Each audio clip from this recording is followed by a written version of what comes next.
Tonight, the New Jersey Devils hosted the Tampa Bay Lightning and ultimately ended up falling 6-3 despite getting out to an early lead and maintaining that lead for a lot of the game. Their downfall came at the hands of some back-to-back-to-back scoring by the Tampa Bay Lightning in the third period to give them that 3-goal margin and ultimately win the game 6-3. In the first period, we are off to a pretty okay start. The Devils keep getting close to the net trying to make these shorthanded goals, but end up just shooting a little bit wide. There's a lot of hustle in this game starting off, and it is already very fast and physical. The Devils score first with a goal by Dawson Mercer at 8:27 in the first. He is unassisted. But sadly, that goal does not last long, as soon after, Pat Maroon scores for the Lightning with an assist from Bellemare at 9:05 to even the score up 1-1. There are some great blocks from the Lightning and the Devils tonight. I have to say a big part of this game was the physicality in the defense. Neither of the teams were just trying to poke check the puck away from their opponents, especially when they were in their respective defensive zones. They were using their full bodies, getting on the ground, getting in front of the net to help their goalies out. That was a large part of the play for tonight's game on both sides. The Devils eventually score on the power play with a goal from Sharon Govich, assisted by Mercer and Tatar, to make it 2-1. This is really important for them because it gives them the momentum they need to push forward and enter that second period up already.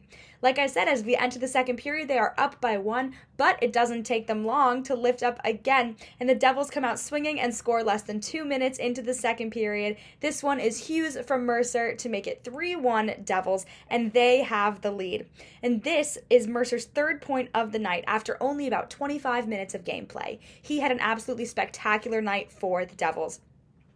There are some really close calls on both sides and some great power play kills by the Devils. It was really impressive tonight when they had to go on the defense tonight. When they were down a player, they still maintained control of the puck for a lot of the penalty kill. And Gillies looked great in net during those penalty kills. And that was a huge part of the game margin, not being larger than it was for longer than it was. Eventually, the Tampa Bay Lightning rip one past Gillies from the top of the circle to close the scoring gap to 3-2. This one comes from Steven Stamkos at 15:32 in the second, assisted by Ruda and Kucherov, and in a matter of seconds, this game becomes a tie game. The Bolts even the score with a shot from Alex Killorn, assisted by Sergachev and Hedman, and now we are tied at 3-3. It is insane how fast the momentum shifted in this game, as the Devils started out up 2 at the top of this period and are now even, and it only took a matter of seconds for the Lightning to score back-to-back the way they needed to.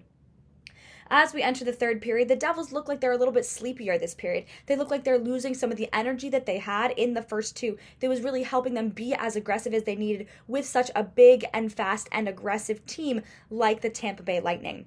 The Devils' recovery on the rebound is slipping, which is what helped them so much in the first couple periods, was being able to recover the puck after Vasilevsky would make a save and it would rebound off. They were able to take it and then take it back in and try and get those scores when they needed them to. Additionally, when Gillies would make a save, they were able to recover the puck there and then take it all the way into the offensive zone. And in this third period, that was just not sticking quite as much. Eventually, the Lightning scored to make it 4-3 with an amazing one-timer from the blue line by Hedman, and that one was from Perry and Bellemare at 7:17 in the third. From there are 2 more goals scored in less than 2 minutes. The Tampa Bay Lightning widened the gap and to make it a 2-goal lead with a goal by Kucherov. He gets one past Gillies.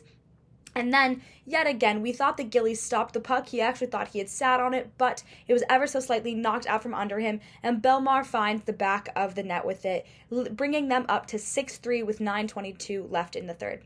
Like I said earlier, it was amazing how fast the momentum shifted in this game. The Devils started out so strong and so aggressive, and then they kind of scaled back a little bit, and that allowed the Lightning to score so many unanswered goals that the Devils ultimately were just not able to match and were not able to close that gap.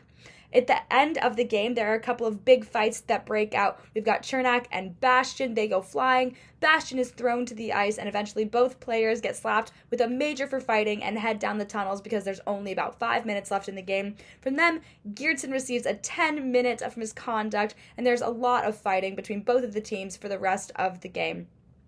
The Devils will now have a long break and will get to rest and recuperate before they will play again on the 24th for the Pittsburgh Penguins. They will play on the 24th against the Pittsburgh Penguins. This long break hopefully will give them the time to figure out what they need to do, shuffle the lines they may need to in order to bring back that aggressiveness and that puck shooting that really was getting them what they needed to in their past few games that they won. This is now their second lost game in a row and their second lost game in a row at home. For WFUV Sports, I'm Samantha Bohrer.